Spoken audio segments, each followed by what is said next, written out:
वागर्थाविव संप्रक्तौ वागर्थः प्रतिपत्तये जगतः पितरौ वंदे पार्वती परमेश्वरौ। प्यारे बच्चों, नमस्कार। मैं डॉक्टर संजय शर्मा, प्रधानाचार्य Shri KSD inter college Mahavan Mathura, माध्यमिक शिक्षा विभाग की कक्षा 11 की ऑनलाइन संस्कृत विषय की कक्षा में आप सभी का स्वागत करता हूं। बच्चों, आज हम इस कक्षा में कक्षा 11 में निर्धारित संस्कृत विषय में रघुवंश महाकाव्य के द्वितीय सर्ग के कुछ श्लोकों का अध्ययन करेंगे। बच्चों, अध्ययन प्रारंभ करने से पूर्व हमारा इस कक्षा को पढ़ने का उद्देश्य क्या है, इस पर विचार कर लेते हैं। तो सबसे पहला हमारा उद्देश्य है संस्कृत पद्य विधा का परिचय प्राप्त करना। दूसरा हमारा उद्देश्य है श्लोकों के स्वयं शब्दार्थ, भावार्थ एवं संस्कृत व्याख्या करने की क्षमता का विकास करना। तीसरा हमारा उद्देश्य है श्लोकों के सस्वर वाचन के द्वारा संस्कृत अध्ययन के प्रति रुचि उत्पन्न करना। और चौथा हमारा उद्देश्य है इसका भावी परीक्षा में अंक विभाजन के आधार पर तैयारी करने में सहायता प्रदान करना, जो कि हमारा सबसे महत्वपूर्ण उद्देश्य है। कक्षा 11 के पाठ्यक्रम में 1 से लेकर 5 श्लोक तक हमने जो पढ़ा है, संक्षेप में उसको भी देख लेते हैं। सबसे पहले श्लोक में पुत्र प्राप्ति की कामना से गुरु वशिष्ठ की आज्ञा से रानी सुदक्षिणा का नंदिनी गाय की पूजा करना तथा राजा दिलीप का उसकी सेवा के निमित्त नंदिनी गाय को वन में छोड़े जाने का वर्णन है। दूसरे श्लोक में नंदिनी गाय के मार्ग का अनुसरण करती हुई रानी सुदक्षिणा का वर्णन है। तीसरे श्लोक में राजा दिलीप के द्वारा रानी सुदक्षिणा को आश्रम में वापस लौटा देने का वर्णन है। चौथे श्लोक में राजा दिलीप के द्वारा सभी अनुचरों को भी वापस लौटा देने का वर्णन है। और 5वें श्लोक में राजा दिलीप के द्वारा नंदिनी गाय को स्वादिष्ट घास के कौर खिलाकर, उसको खुजलाकर, उसकी मक्खियां उड़ाकर तथा उसे स्वच्छंद विचरण करने देने का वर्णन किया गया है। बच्चों, अब इस कक्षा में श्लोक संख्या 6 से हम अपना अध्ययन प्रारंभ करते हैं। तो सबसे पहले अध्ययन प्रारंभ करने से पूर्व हम इसका सस्वर वाचन करेंगे। तो आइए मेरे साथ साथ आप लोग भी इसका सस्वर वाचन करेंगे। स्थित स्थितामोच्चलितः प्रयातां निषेदुषीमासन बन्धधीरः जलाभिलाषी जलमाददानां छायेव तां भूपतिरन्वगच्छत्। कालिदास ने इस श्लोक में बहुत ही अच्छा वर्णन किया है। राजा दिलीप के द्वारा नंदिनी गाय की सेवा की जा रही है और वो सेवा किस प्रकार से की जा रही है, यहाँ पर कवि इसका उल्लेख करते हैं। तो देखिए, सेवा करते समय भूपति ही यानी राजा दिलीप जो है, ताम माने उस नंदिनी गाय के, स्थिताम स्थित होने पर यानी चलते चलते रुक जाने पर, खड़े हो जाने पर, स्थितः वो राजा दिलीप, जब नंदिनी गाय खड़ी हो जाती है तो राजा दिलीप भी खड़े हो जाते हैं। प्रयाताम उच्चलितः, प्रयाताम जब वो चलने लगती है खड़े होने के पश्चात तो उच्चलितः राजा दिलीप भी चलने लगता है। निषेदुषी, निषेदुषी आसन बंधधीर, और जब नंदिनी गाय बैठती तो राजा दिलीप भी आसन लगाकर एकदम आराम से, सुख से, वह भी सब चिंता को छोड़कर आराम से बैठ जाते थे। और जलमाददानम, और जब नंदिनी गाय जल पीती तो जलाभिलाषी, उसी समय राजा दिलीप भी जल पीने की इच्छा करता था। तो इस प्रकार से छायेव, छायेव शब्द है यहाँ पे, छाया इव, यहाँ गुण संधि है, गुण संधि के कारण छाया इव, छाया के समान अन्वगच्छत, यानी ताम अन्वगच्छत, उस नंदिनी गाय के पीछे पीछे चला। जिस प्रकार से छाया हमारे पीछे पीछे चलती है, हम जो कार्य करते हैं वही कार्य छाया भी करती है, उसी प्रकार से राजा दिलीप ने भी उस नंदिनी गाय की सेवा के निमित्त छाया के समान उसका अनुकरण किया। यानी जिस प्रकार से छाया जो कार्य करती है वही कार्य राजा दिलीप ने किया। अभी हमने इस श्लोक की हिंदी में व्याख्या देखी, अब इस श्लोक की संस्कृत व्याख्या देखें। उससे पूर्व संस्कृत में हम संदर्भ किस प्रकार से लिखेंगे ये यहाँ पे देखेंगे, तथा प्रसंग किस प्रकार से हमें देना है ये भी यहाँ देखेंगे। तो देखिए, संदर्भ में हम लिखेंगे प्रस्तुतः श्लोकः महाकवि कालिदास विरचितस्य रघुवंश महाकाव्यस्य द्वितीय सर्गात् अवतरितः अस्ति। और प्रसंग अस्मिन् श्लोके दिलीपस्य गोसेवायाः वर्णनम अस्ति। बच्चों, इसके आगे जितने भी अब श्लोक पढ़ेंगे उन सभी श्लोकों में आपको इसी प्रकार से संदर्भ देना है और प्रसंग अवसर के अनुसार आप बदलकर लिख सकते हैं। चाहें तो आप सामान्य रूप से आज की इस कक्षा में सभी श्लोकों में यह प्रसंग भी दे सकते हैं। बच्चों, अब संस्कृत व्याख्या के अंतर्गत इस श्लोक की सरल शब्दावली में व्याख्या किस प्रकार से होगी ये भी देख लेते हैं। तो देखिए, सरल शब्दावली में हम इसकी व्याख्या करेंगे तो वह इस प्रकार से होगी। राजा दिलीपः नंदिन्याः तस्याः छाया इव सेवाम् अकरोत्। यदा नंदिनी अवस्थिता भवति स्म तत् क्षणमेव राजा अपि स्थितः भवति स्म। यदा सा उच्चलितावत् तदैव सोऽपि प्रस्थानं कृतवान्। यदा सा उपविष्टावत् तदा राजापि आसने स्थिरो अभवत्। यदा सा जलम् अपिबत् तदनन्तरम् एव राजापि जलम पातुम इच्छुकः अभवत्। बच्चों, किसी भी श्लोक को पूर्णतः अच्छी तरह से समझने के लिए हमें उस श्लोक के शब्दों की व्युत्पत्ति, उन शब्दों में क्या संधि है, क्या समास है, ये सब जानना भी आवश्यक है। तो इसी के क्रम में हम अब इस श्लोक की व्याकरणात्मक टिप्पणी देखेंगे और उससे इस श्लोक का भाव पूर्ण रूप से समझने का प्रयास करेंगे। तो व्याकरणात्मक टिप्पणी में सबसे पहले स्थिता शब्द हमने लिया है। स्थिता शब्द स्था धातु में कत प्रत्यय लगकर स्थित शब्द बनता है और फिर स्थित शब्द के जब हम रूप चलाते हैं तो प्रथमा विभक्ति एक वचन में स्थितः शब्द बनता है। प्रयाताम शब्द, यह प्रयोग पूर्वक या धातु में कत प्रत्यय और टाप प्रत्यय लगकर प्रयाता शब्द बनेगा सबसे पहले। और प्रयाता शब्द के जब हम रूप चलाते हैं तो रूप चलाने पर द्वितीय विभक्ति एक वचन में प्रयाताम शब्द बनता है। बच्चों, यहाँ पर ये जो साइन है, ये चिन्ह है, यह धातु के लिए हमने यहाँ पे लगाया है। इसका अर्थ है यहाँ ये धातु है। तीसरा शब्द देखिए उच्चरितः, यहाँ उत उपसर्ग है, चल धातु है और उसमें कत प्रत्यय लगकर उच्चलित शब्द बनेगा। फिर उसका प्रथमा विभक्ति एक वचन में उच्चलितः बनता है। निषेधुषीम, यहाँ नि उपसर्ग, सद धातु, लिट लकार, क्वसु और घी प्रत्यय लगने के बाद द्वितीय विभक्ति एक वचन में निषेधुषीम शब्द बना। आसन बद्ध धीरः, ये शब्द कैसे बनेगा? आसन बंधे धीरः, यहाँ सप्तमी तत्पुरुष समास होकर आसन बंध धीरा शब्द बनता है। आगे देखिए, आददानाम, आ उपसर्ग, दा धातु, लट लकार में सानच और टाप प्रत्यय लगने के बाद और फिर वह शब्द बन जाता है और शब्द बनने के बाद द्वितीय विभक्ति एक वचन में आददानाम शब्द बनता है।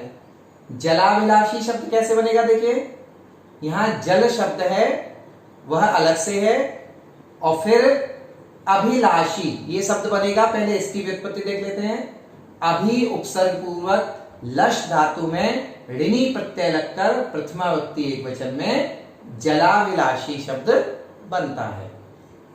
ताम शब्द कैसे बनता है, देखिए तद शब्द होता है जिसके सह तौते तम तौतान इस तरह से रूप चलते हैं। स्त्रीलिंग में सातेता तामतेता इस तरह से रूप चलते हैं। तो तद शब्द का स्त्रीलिंग में और द्वितीय व्यक्ति एक वचन में ताम बनता है। देखिए जैसे सातेता ताम, यहाँ द्वितीय व्यक्ति एक वचन में ताम शब्द बनेगा, वही ताम शब्द यहाँ पर प्रयुक्त हुआ है।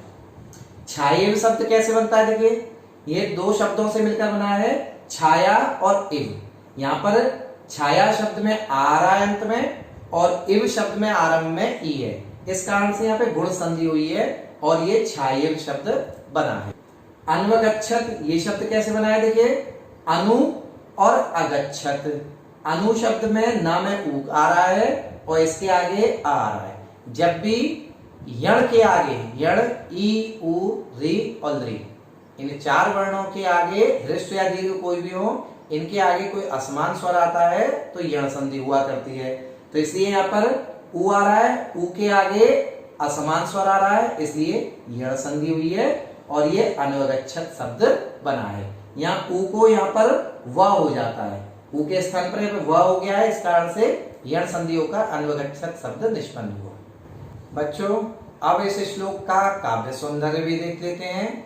काव्य सौंदर्य श्लोक का एक आवश्यक अंग है, उससे हमें ज्ञात होता है कि इस श्लोक में कितनी सुंदरता है, क्या भाव कवि ने दिया है। तो काव्य सौंदर्य के अंतर्गत सबसे पहले रीति पर विचार करते हैं। रीति के अंतर्गत इसमें वैदर्भी रीति है इस श्लोक में।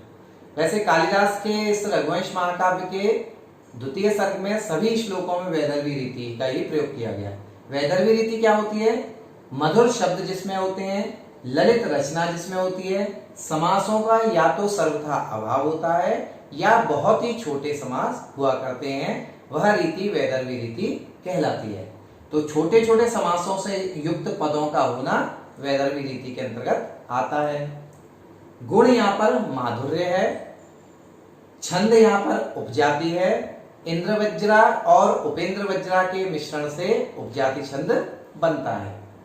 अलंकार यहाँ पर अनुगमन रूप साधारण धर्म दोनों कौन कौन, राजा और छाया, यहाँ ये दोनों में अनुगमन रूप साधारण धर्म है, इस कारण से उपमा अलंकार का यहाँ पर प्रयोग किया गया है।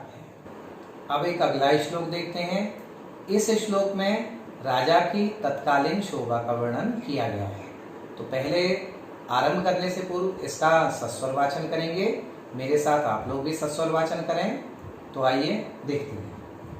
सन्यस्त चिह्नामपि राजलक्ष्मीं तेजो विशेषानुमितां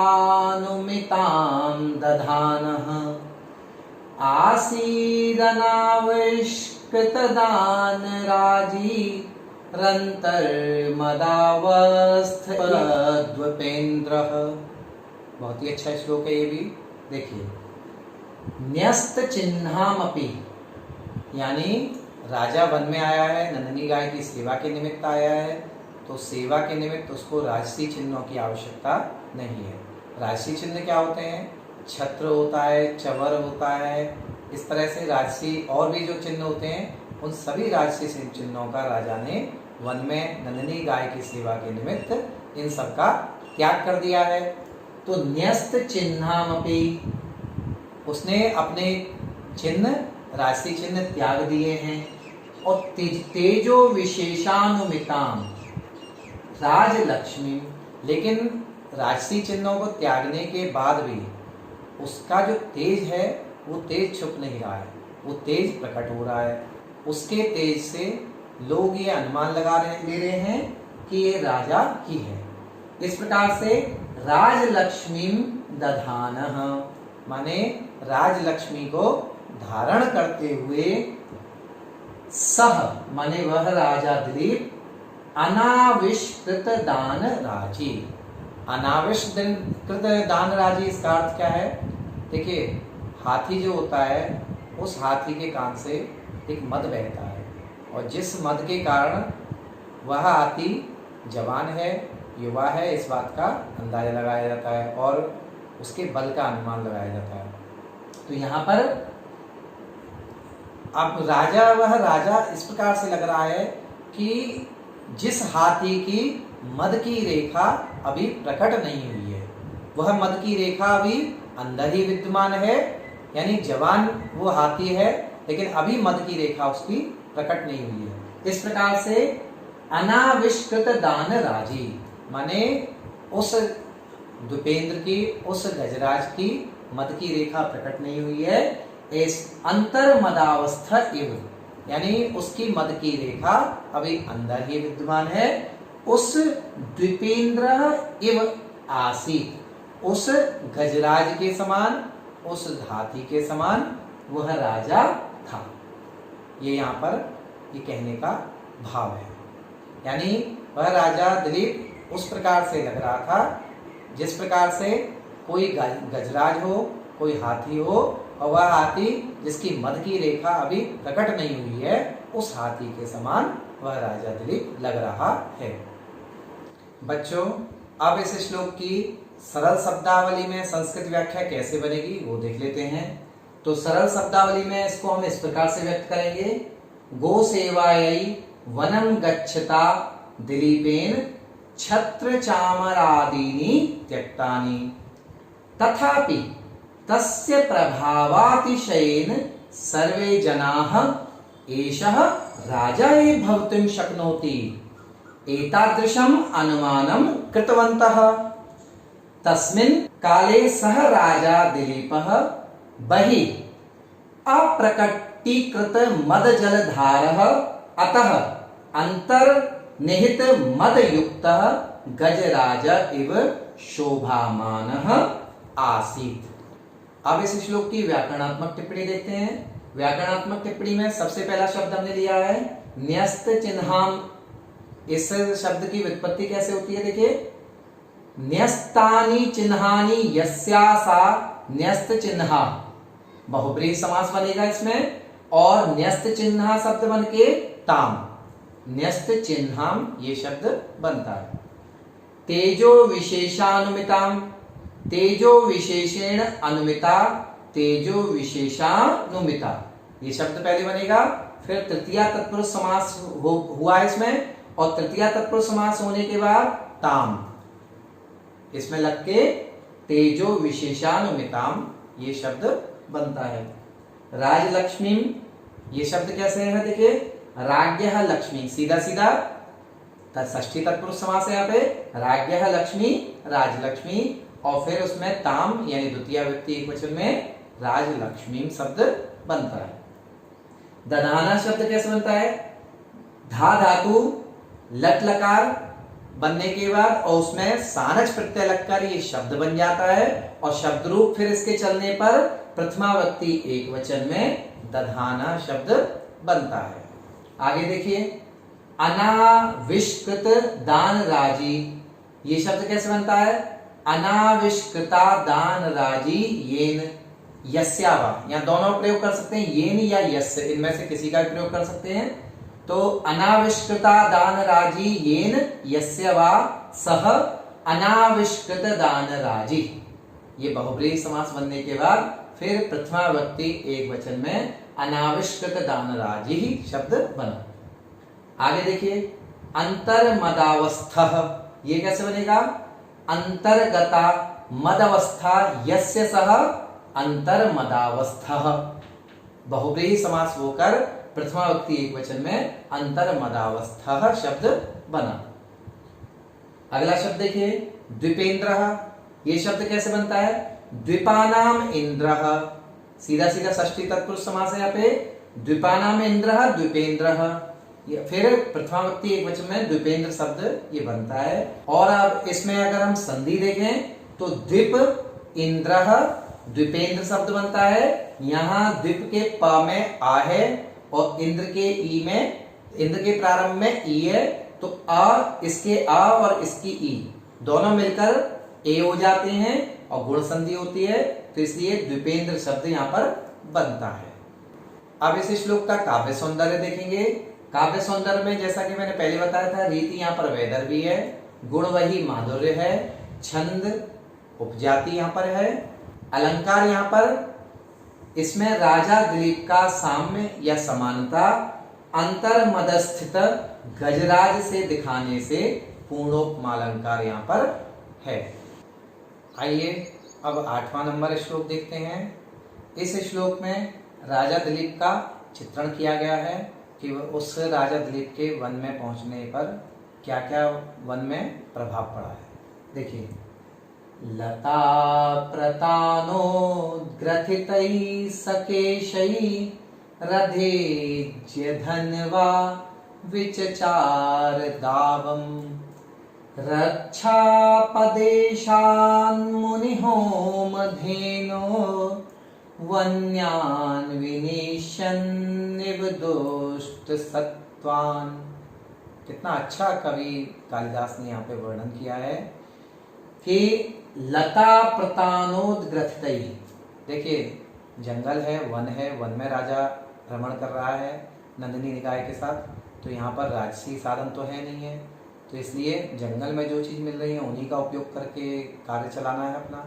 तो जंगल में लता जो होती हैं, उन लताओं के तंतुओं से ग्रथितैः माने बांधे गए, लताओं के टेढ़े मेढ़े तंतुओं से ग्रथितैः माने बांधे गए, केशई माने बालों से, सह वह राजा दिलीप, अधिज्य धन्वा, अधिज्य धन्वा माने धनुष पर प्रत्यंचा चढ़ाए हुए, धनुष धारण किए हुए, मुनि होम धेनु, मुनि होम धेनु मुनि वशिष्ठ के यज्ञ की जो गाय है नंदिनी गाय, उसकी रक्षापदेशात, उस मुनि वशिष्ठ की गाय नंदिनी गाय के रक्षा के अपदेशात माने उसके व्याज से, यानी उसके बहाने से, उसके बहाने से दुष्ट सत्वान, वन्यान दुष्ट सत्वान, दुष्ट सत्वान कौन से हैं? वन्यान, वन के जो दुष्ट जीव हैं जैसे सिंह इत्यादि जो हिंसक जीव हैं, उन हिंसक जीवों को विनेश्यनिव, उन हिंसक जीवों को मानो शिक्षा देने के लिए, शिक्षा क्या दे रहा है राजा कि अब मैं वन में आ चुका हूं, इसलिए कोई भी शैतानी, कोई बदमाशी आप लोगों की नहीं चलेगी यहाँ पर, क्योंकि अब मैं वन में और मेरे हाथ में धनुष विद्यमान है, यानी अगर कोई भी जरा भी बदमाशी करेगा तो उसको सबक सिखाया जाएगा, दंड दिया जाएगा। यह यहाँ पर शिक्षा देने के लिए है ना, शिक्षा देने के लिए दावम है ना, दावम माने वन में, और विचचार माने वह राजा दिलीप घूम रहा हो, माने शिक्षा देने के उद्देश्य से कि भाई अब यहाँ पर कोई बदमाशी आप लोगों की नहीं चलेगी, मैं यहाँ पर वन में आ चुका हूँ, ये शिक्षा देने के लिए राजा मानो वन में घूम रहा हो। तो बच्चों ये यहाँ पर हमने इसकी हिंदी में व्याख्या देखी। अब इस श्लोक की भी सरल शब्दावली में हम संस्कृत व्याख्या देख लेते हैं, वह कैसे बनेगी। देखिए, लतानाम तंतुभिः बद्धान केशान उपरि कृत्वा तथा स्वचापम आरोपितज्यं कृत्वा राजा दिलीपः महर्षि वसिष्ठस्य यज्ञधेनोः नंदिन्याः सुरक्षा व्याजेन वन्यान हिंसान पशून शिक्षयन इव वने परिभ्रमणम अकरोत्। अब इस श्लोक की व्याकरणात्मक टिप्पणी किस प्रकार से बनेगी ये देखते हैं। व्याकरणात्मक टिप्पणी में सबसे पहले लता प्रतानोद्ग्रथितैः, ये शब्द देखेंगे, लता प्रतानैः उद्ग्रथितः, लता प्रतानोद्ग्रथितः ये शब्द बनेगा, और तृतीया तत्पुरुष समास इसमें हुआ है, और फिर तृतीया व्यक्ति बहुवचन में तैहि, तो लता ग्रथानोद्ग्रथितैः शब्द बना। अधिज्य धन्वा, अधिज्यम धनु यस्यासौ अधिज्य धन्वा बहुब्रीहि समास हुआ यहाँ पर, और फिर प्रथमा व्यक्ति एक वचन में अधिज्य धन्वा ये शब्द बना। मुनि होम धेनु, ये शब्द कैसे बनेगा? मुनेः होम धेनुः, मुनि होम धेनुः, षष्ठी तत्पुरुष समास बना यहाँ पे, और इस प्रकार से मुनि होम धेनु शब्द बना है। अगला शब्द देखिए, रक्षापदेशात्। रक्षायाः अपदेशः इत्युक्ते व्याजः। अपदेश इत्युक्ते यहाँ पे व्याजः होगा।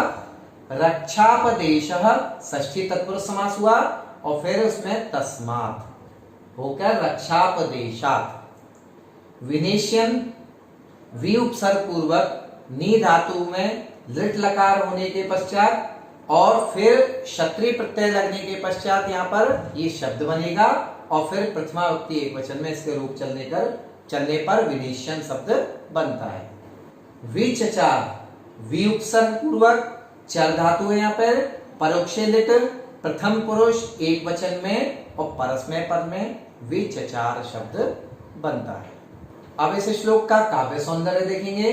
रीति यहाँ पर वैदर्भी वही पूर्वक, गुण माधुर्य, छंद उपजाति, अलंकार विनिश्चय में इव संभावना परक है तथा क्रिया से संबंधित भी है, अतः वाच्य क्रियोत्प्रेक्षा अलंकार यहाँ पर है। बच्चों, अध्ययन तभी सफल है जब उसका मूल्यांकन हो, और मूल्यांकन में जो आपने सीखा है वह सीखने के बाद उसके उत्तर दे सकें तो अध्ययन सफल माना जाता है। तो इस प्रकार से मैं आपको आज के जो श्लोक पढ़े हैं, इन श्लोकों पर आधारित कुछ प्रश्न दे रहा हूँ, वस्तुनिष्ठ प्रश्न हैं। इनके उत्तर अगर आप दे सकेंगे तो इसका अर्थ होगा आपने आज का अध्ययन ध्यान से पढ़ा है। तो देखिए, सबसे पहला जो बहुविकल्पीय प्रश्न है, नंदिनी कस्य धेनु आसीत। इसके 4 विकल्प हैं। उन 4 विकल्पों में से जो उचित विकल्प हो उसको लिखिए आप। दिलीपस्य पत्न्याः नाम किम आसीत। इनमें भी 4 विकल्प हैं। 4 विकल्पों में से जो सही हो उस सही विकल्प को लिखें। तीसरा प्रश्न है, दिलीपः नंदिनीं कथम अन्वगच्छत। इसमें भी 4 विकल्प हैं। इन चारों में से जो उचित हो उसको आप लिखें। बच्चों, अध्ययन समाप्त करने से पूर्व मैं आपको पुनः स्मरण कराना चाहता हूँ कि हमारा उद्देश्य इस रघुवंश महाकाव्य को पढ़ने का, संस्कृत पद्य साहित्य को जानने का तो है ही, उसके साथ साथ सस्वर वाचन के द्वारा संस्कृत साहित्य पढ़ने में रुचि उत्पन्न करना है, और इसके साथ साथ सबसे महत्वपूर्ण हमारा उद्देश्य आगामी परीक्षा जो आपकी आने वाली है उस परीक्षा में अंक विभाजन के आधार पर आप किस प्रकार से तैयारी कर सकते हैं, इसके बारे में आपको विस्तृत रूप से बताना हमारा मुख्य उद्देश्य यह भी है। बच्चों, हमारी अगली कक्षा आए उससे पूर्व आप श्लोक संख्या 9, 10, 11 और 12 इन 4 श्लोकों का अपने आप स्वाध्याय करेंगे, अपने आप इनको समझने का प्रयास करेंगे, और जब आप इनका अभ्यास करेंगे और समझने का प्रयास करेंगे तो थोड़ा बहुत आपके समझ आएगा, और उसके पश्चात जब हम कक्षा में पढ़ेंगे तो हमें वह पूर्ण रूप से समझ आ जाएगा। इसलिए आप उनका स्वाध्याय करें, क्योंकि स्वाध्याय करने से वह चीज थोड़ी बहुत समझ आ जाती है, इसलिए स्वाध्याय बहुत आवश्यक है। बच्चों, इस प्रकार से आज हमने इस कक्षा में श्लोक संख्या 6, 7 और 8 इन 3 श्लोकों का अध्ययन किया। इस प्रकार से अब ये कक्षा यहीं समाप्त होती है। आगामी कक्षा में आपसे पुनः मुलाकात होगी, फिर से हम मिलेंगे और नए श्लोकों के साथ नए प्रकार से हम पढ़ेंगे। आगामी कक्षा जब तक आए तब तक आप सभी को मेरा डॉक्टर संजय शर्मा का पुनः नमस्कार।